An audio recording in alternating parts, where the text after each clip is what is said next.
It was a busy weekend for Buckeye recruiting. There were 2 commitments and 1 decommitment. Brock Glenn and Jonte Gilbert committed to the Buckeyes. Dijon Johnson decommitted from Ohio State. What are some decisions that went into some of these things? What are qualities you love about these athletes? We'll discuss them right here on Locked on Buckeyes. You are Locked on Buckeyes, your daily podcast on the Ohio State Buckeyes. Part of the Locked on Podcast Network. Your team every day.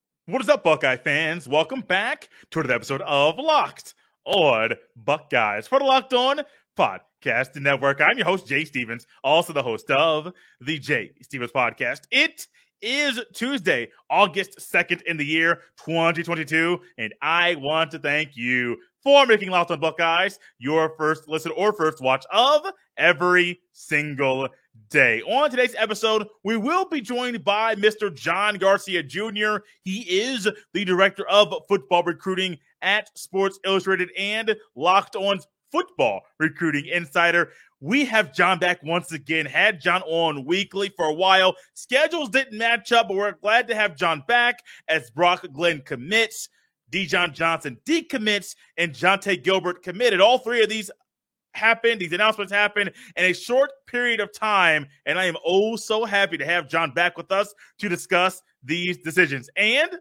as we welcome in John Garcia Jr., the director of football recruiting at Sports Illustrated and Locked On's Recruiting Insider, I'd like to thank LinkedIn Jobs for being the official college football recruiting sponsor across the Locked On College Network. LinkedIn Jobs helps you find the candidates you want to talk to faster. Post your job for free at linkedin.com/LockedOnCollege. Terms and conditions apply.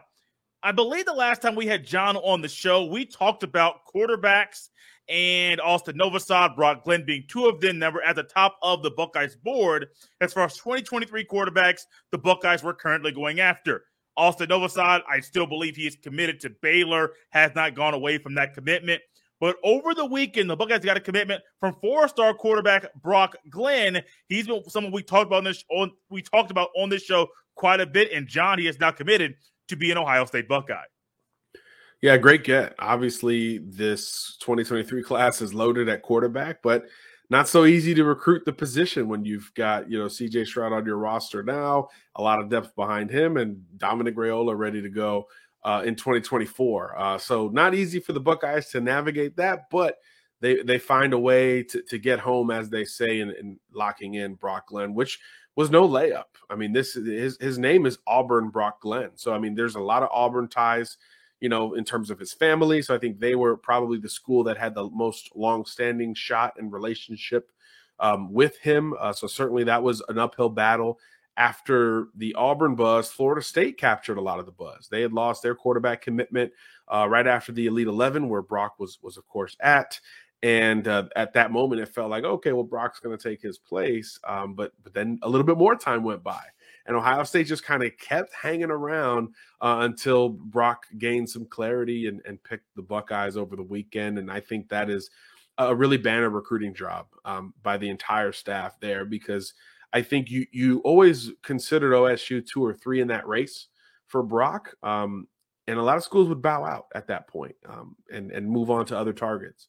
And I think Ohio State did that a little bit with Novosad, but they were never, ignoring Glenn. He was always important for the class of 23, and that helped them finish the job when that Auburn situation doesn't feel as stable. And Florida State's probably in that same boat, at least optically at this point, especially relative to OSU. So I do think that it says a lot about OSU for sticking with Brock, and it says a lot about Brock for picking OSU, because I just talked about it.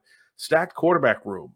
There's a whole lot of question marks in terms of what that path to playing time is at a school like Ohio State that is always loaded at the position. So I think it says a lot about Brock, who is a competitor, who we saw at the Elite 11 finals in LA, kind of do what we expected him to do. Top 10 finisher for us at Sports Illustrated, efficient, athletic, and I think that's maybe the point that needs to be made most surrounding his game. He comes from an offense in high school that doesn't chuck it around the yard like Rayola's does or Quinn Ewers did before he picked OSU initially. This is a much more balanced kind of conventional offense. So the numbers don't really jump out at you, but he's a 3-year starter already, got a ton of experience beyond that. And again, he's got this athleticism that he almost doesn't get credit for. And I know optics play a part in that, but he is among the most comfortable on the move. He's got a great core and a kind of balance in his game when he's outside the pocket. And he's got a little baseball in him too. So he can drop that arm angle and kind of fit it in there with the best of them. So I just think there's a lot of upside with Brock Glenn. I think a lot of people view him as this efficient kind of finished product, but I don't. I think he's a big physical athletic quarterback that still isn't scratching the surface on what he's going to be. And that has to be exciting for Ohio State's, future quarterback room, because there's a lot of variance and a lot of different styles represented in that quarterback room, even if CJ Stroud leaves it. And I think Brock's can fit that down the line. He's not, put in any one box, I guess, is what I'm trying to say. And I think that's a good thing for him, and that's a good thing for OSU down the line. I was doing a little reading over the weekend, John, and I read that Brock Glenn's high school coach has a relationship with Mike Norvell, the head coach at Florida State. And that kind of connection to me says a lot, because you would think there might be some pull from Mike Norvell, or there may be a leaning of Glenn's to Florida State because of that connection his high school coach has with FSU's head coach. And so I was thinking about that, and then thinking about the connection that maybe he made with some of the coaches at Ohio State. And all along it was Ohio State and others. Florida State came in, maybe the connection between the coaches made sense, but Ohio State kept going, kept battling, kept going, kept battling. I don't know the recruiting pitch. I can think of some things they might say, but for them to be able to overcome that connection, or really just be the school, even though the connection is there between coaches, that Brock Glenn is saying, Ohio State's the school for me, regardless of everything else, regardless of my first name. I think it says a lot, and I do also think those receivers that Ohio State recruited and that have committed to the Buckeyes in this class alone are a big reason why Brock Glenn chose Ohio State over other schools that were in his Final Five.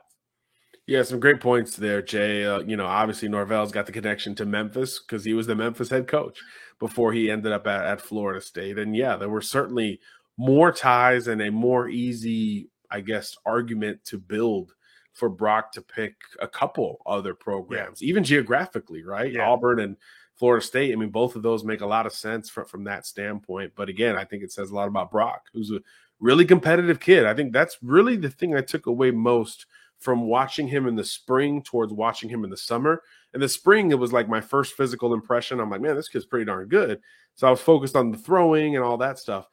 At the Elite 11, it's a 3-4 day event. You just get more time with these kids, and you kind of just notice that Brock is always just running around, talking to people and kind of joking around, competing, throwing the ball, even when they're not asked to be doing those things. And I think that says a lot about who the kid is. I think the last day of the event, he was with Bryce Young for like an hour. And I was just, my journalistic brain was like, if he goes to Auburn, and he's like chatting with the enemy, if Bryce Young is, Bama's Heisman winner, all this, just corny journalism stuff. But now I'm like, yeah, why wouldn't you soak in the information from the Heisman winner, who, if it's not Stroud, it's going to be him as the number one pick, next year in the draft. So yeah, Brock is a competitive kid, but he's got this underlying, humbleness that goes along with it, that he knows he's got to get better, and he knows his best ball is well ahead, even though, again, optically, I think there's this perception that he's this polished kind of finished product. I think it's the opposite. I think he's a raw athlete who is in a little bit of an old school system. So if he goes to a school like Ohio State, where they're nothing old school about it, offensively, I really think he could push and challenge for something different. And the irony there is Devin Brown went through the same thing. The only difference is that Devin recognized it in high school and changed high schools, right? So his first few years, he's in Arizona, conventional offense, 58% completion percentage, nothing to sneeze at, nothing like, well, this is an amazing quarterback. And then he goes up to Utah, to Corner Canyon, and they are wide open. And all of a sudden, I think Devin Brown led America in passing yardage at one point. I mean, it changes the entire feel for the prospect. And you don't get Devin Brown at OSU if he doesn't make that change earlier in his high school career. So I think we can see similar from Brock, although it will be from high school to college as opposed to junior year of high school to senior year of high school. But he knows that there's some possibilities once you are enabled to really open things up and play modern quarterbacking in a modern scheme. And obviously Ohio State is, one of the first 2 or 3 schools that pop up in your mind when you think of that. We are here with John Garcia Jr. He is the director of football recruiting at Sports Illustrated. This is Locked On Buckeyes. John, last thing with Brock Glenn, there's going to be a quarterback battle whenever Stroud leaves, which I do believe will be after this season. And this young man can be a part of it. You already have Devin Brown, you've mentioned, who I believe will still be at Ohio State at the end of the season and in next year. You have Kyle McCord, and now you have Brock Glenn, who will be in the running and competing to be QB1 during the 2023 football season. Do you think this is a kid that will shy away from competition? No, you can't pick Ohio State at quarterback. I'd say quarterback, receiver, and in the secondary. Like, you can't play at Ohio State if you're not willing to compete. You just know there's going to be dudes everywhere. I mean, you know it's going to be uphill for you, even if you're, got all the stars and you're an All-American and all that fun stuff. You got all that to your name. It don't matter. All those guys will tell you that. And that's part of the reason why Ohio State's been good for so long. When you talk about the Ohio States, the Georgias, the Bamas, the Clemsons, it's the competition. That's what kids talk about, I saw a kid do a commitment video the other day, and I think the last line was like, if I want to be the best, I need to go play with the best and kind of like find out, and he didn't commit to Ohio State, but that same kind of thing applies. It is about going to compete with the best. And I think the Brock Glenn, Devin Brown kind of parallel is a selling point to Brock, because it's like, look what I did when I opened things up. You can come here and do that too. And I think what's interesting about those three is they're all different, Jay. I mean, I think McCord is a big, physical, strong arm, kind of straight-laced cat. I think Devin Brown's a little bit more of a gunslinger, athletic, tall, just kind of whip it in there, take chances kind of guy. And Brock is probably a blend of the two. So I do think that it's going to afford Ryan Day and company some interesting options beyond the CJ Stroud era of quarterbacking at Ohio State. And again, that's what we've come to expect. So yeah, he ain't scared of competition. No way. Someone else on this little weekend that was kind of busy. We talked about Brock Glenn, but there was also a decommitment that comes during an interesting time for Ohio State defensive recruiting. Dijon Johnson, defensive back, decommits from Ohio State. And this is during a time period when Ohio State, let me check my notes really quickly, there were a few recruits that ended up going to other schools that people thought might commit to Ohio State. Tackett Curtis, a linebacker, went to USC. John Walker, a D lineman, commits to UCF. And then Caleb Downs, a safety, commits to Alabama. And numerous Buckeye fans, I've talked to friends, people on the Twitter, they're saying what's going on with the recruiting right now. Decommitments aren't anything you should be shocked by. They happen every year. You look at Alabama, Georgia, USC, don't matter. They've all had decommitments. So, John, I don't get really shocked, surprised when there are decommitments. I think the one thing that might shock me is you might think Ohio State's recruiting might be more balanced right now as far as numbers-wise in the recruiting class. I do believe it's offensive heavy. The defensive players are not there. Before we get to any of that, you can even touch on that right now, but what was your thought about Dijon Johnson's decommitment during this weird stretch of Buckeye recruiting? Yeah, I mean, I talked about it a second ago. If QB, receiver, DB, those three positions, you almost don't have to check in on them if you're a Buckeye fan. And I know that defeats the purpose of our entire job, but right. You kind of don't, right? You could just kind of go to signing day and say, who we signed a receiver? Oh, okay, this guy named Garrett Wilson. Is he good? Okay, cool. And you're kind of just okay with it because the history, the track record, it's in your face almost. It's so prevalent that it's in your face. So I wouldn't worry about it as a whole. And that rings true with or without Dijon Johnson. And I think it's also important to bring up that, circumstances are different for every kid. Some decommitments are pretty clear, right? I'm committed to this school, but man, I've always wanted to go to that school. And now that school has offered, so I'm going there. That's not the case with Dede. I think, there are family situations. There are circumstantial things that pull you in one direction or the other. This is a Tampa kid who's got a developing family situation that he's trying to address and learn more about. So the buzz started to come in, not only that he would maybe decommit from OSU, but that Florida and Miami were kind of two schools to keep an eye on in that case. So you can even kind of just read the visits and that part of it and say, well, okay, yeah, something makes sense. He wants to stay closer to home for whatever reason. And that happens, right? I mean, the pandemic recruiting era taught us that a lot of kids kind of reverted back to staying home. And look, when you're Ohio State and you recruit nationally and you go into the state of Florida where, again, I'm a Floridian, so I'm allowed to say it. A lot of stuff goes on in Florida. It's not cut and dry. It is not straight-laced. So when you go down to Florida and you put so much emphasis in these great players, you're running the risk of fluidity there. A lot of these Ohio State commits from Florida are still being pursued by others. Carnell Tate, Brandon Ennis, Mark Fletcher. The list goes on and on. So you always kind of run that risk to a degree compared to a kid from Ohio, right? Much more secure, closer to home. You kind of get it. And then, so we were hearing a lot of Florida and Miami stuff with Dede.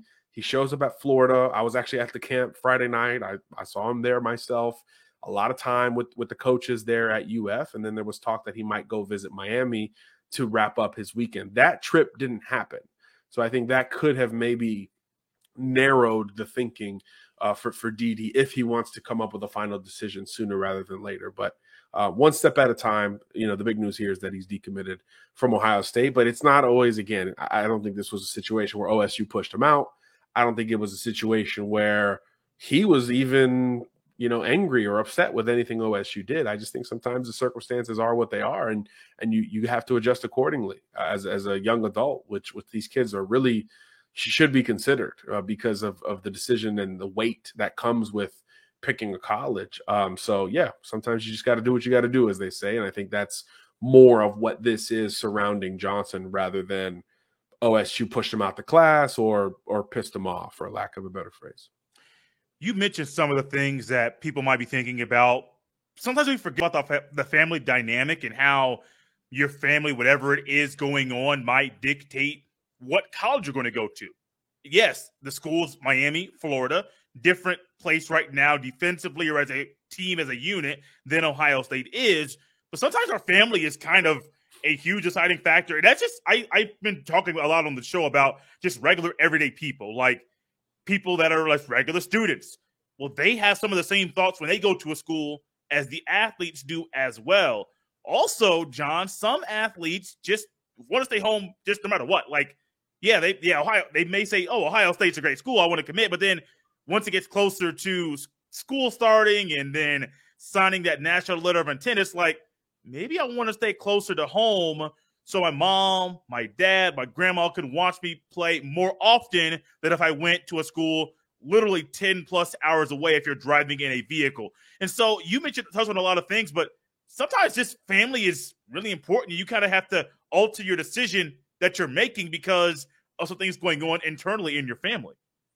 100%. And I think, when you talk about the logistics, Tampa to Florida, 2.5 hours at the most, and Tampa to Miami, 4 hours, drive. So, something that you can do. Sometimes, you just want your parents to be able to come see you at home. Everyone, it's not even just interpersonal circumstances, socioeconomic circumstances come up too, right? Where it's like, I love the school across America there, but man, like I want my family to come watch me play too, So sometimes it's a lot more simple than we try to make it, where it's like, well, this kid decommitted and then this spot opened up, so he wants to take the last spot. Sometimes we overcomplicate it on our end to a degree, but I think it's always important to bring kind of just that classic human element back into it and remind people that it's not just DeJon making this decision. It's the entire family. And I think for more kids than not, that's what it is. There's a whole lot of involvement with other people because, again, these are high school kids. So they have a support system to a degree. It's hard to get to this stage without a relatively strong support system. So, you're going to lean on those people when you start to, get confused or the circumstances change. And I think that's more in line with what happened here with DD, and I think both parties will be okay. I think Ohio State's secondary class is one of the best in the country. We've talked about that plenty, and I think DD is going to end up at a great Power 5 school at the end of the day, whether it's in state or closer to home compared or back to OSU. Maybe it goes the other way. Right. So I think it's interesting, but yeah, we should expect this to a degree. It is recruiting in 2022. After all, there's going to be commitments and decommitments and flips and all the fun stuff that we should always expect. But the circumstances around them are unique to the player, 100%. Speaking of decommitments and flips, there's a young man who's about to start his sophomore year in high school, of all things, who just committed to Ohio State this past weekend. Or maybe it was maybe it was Friday. I got my days all mixed up. I was busy over the weekend, and so my days all kind of ran together. But Jonte Gilbert, a defensive back down in Atlanta, of all places, SEC country, commits early, extremely early, to be a Buckeye. And I watched some film on him. I like some things that I saw. Got to see him do some different things in the run game and the passing game. Got to see a nice interception as well. He's a youngster. We just talked about a kid who just decommitted, who's about to go into his senior year of high school. Jonte Gilbert's about to start his sophomore year of high school. Played varsity as a freshman.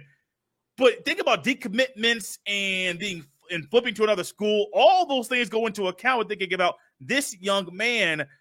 But Jonte Gilbert's really talented. And I think that the coaching staff really realized on the official visit that Jonte took, I believe in June, this guy is talented. If we can get him, it was June or July, but if we can get him to potentially commit, not sure now, but potentially commit, we could eventually get a really good football player once he's in Columbus. Yeah, I think says, a lot about both sides, just like we talked about with Brock Glenn. With Gilbert, you're trusting your own evaluation here, right? You're trusting the projection because, yeah, he's just, 15 or so going into his sophomore year of high school in the Atlanta area. So you're projecting him to, probably grow a little bit and kind of fill out his frame a little bit more, but he's already like 6'1", 180 pounds. So he's not a small secondary prospect. And yeah, there are a lot of good things that he has shown over the last year or so to warrant some of these scholarship offers. And it wasn't just Ohio State in that situation. But yeah, I think it takes a lot of trust internally at Ohio State to take a commitment this early. A lot of schools aren't even really taking 2024 commits, much less 2025. But that's where OSU is with Gilbert. I think it says a lot about the organizational structure top down at a school like OSU. So I do think that that's interesting. And then for Gilbert, sometimes if I don't know the numbers regarding sophomores making commitments and how many of them stick versus how many of them decommit, et cetera. But there's a plenty that come to mind for me immediately that work out, that kids that are committed for 2 and 3 years and it works out, totally. And I think that could very well be, a situation here with Gilbert, who, like you said, can do some things. Again, young, raw, long prospect. He does play safety and corner, it looks like, at the varsity level in Atlanta, which obviously is pretty strong competition. And yeah, you see the signs, you see the flashes with him. I don't think it's anything where you're like talking about technique and how controlled he is, how balanced he is as a prospect. A lot of it is instinctive. A lot of it is there's maybe my favorite play that I saw today in looking at him briefly was he went the wrong way. So he's a safety coming off the hash and he went towards the interior, right? There was 2 routes coming his way. He picked the shortest distance, which is what you're taught as a safety. And then the ball was let go towards the outside the numbers near the sidelines. And then he redirects with no technique, redirects in time and picks up speed enough to make an interception by the sidelines. The quarterback made the right read. I guarantee you his coach did not yell at him after that play. He just said, I don't know who that kid is who picked you off, but that's a freaking ball player. And now he's committed to Ohio State. So yeah, the instincts, the range, just the raw athleticism is really off the charts here on the first sample that I got. And again, we just talked about it with Dijon. If you're talking Ohio State in the secondary, it's going to be a really good player. So if you're taking him this early, there has to be that belief almost set in stone already, which is just so rare in this day and age. But that's why Ohio State, again, has been able to recruit at such a high level nationally. This isn't the first time they dipped into Georgia. Nationally recruiting at a very high level for such a long time, especially, again, the secondary where we should just expect it at this point. John, it's good to have you back. You've been busy. Our schedules didn't match up. It's good to have you back. For those people that don't know about you, where can they follow you on Twitter? And then where can they read some of the things you're doing at SI? Yeah, Twitter, real simple. It's just my name, John Garcia _JR. And then, si.com/college for all of our college football recruiting content. Big month for us. In the month of August, we're going to drop our player rankings and our team recruiting rankings. And Buckeyes fans, you will enjoy, well, maybe you'll enjoy where your team is going to be ranked to open up the cycle. And they will challenge, of course, for number one before all is said and done. So, yeah, that's coming out real soon. So check it out, si.com/college. And, guys, you can follow me on Twitter at jstevens07. It's good to have John back. We will have John back again, hopefully, next week. Hopefully, our schedules match up once again consistently so we can get our recruiting updates with John Garcia Jr. of SI and Locked On Recruiting Insider. You can follow me on Twitter at jstevens07. Fall camp starts later this week. We'll keep you updated with that. And we'll share some things to help you get ready for fall camp right here coming up later in the week on Locked On Buckeyes.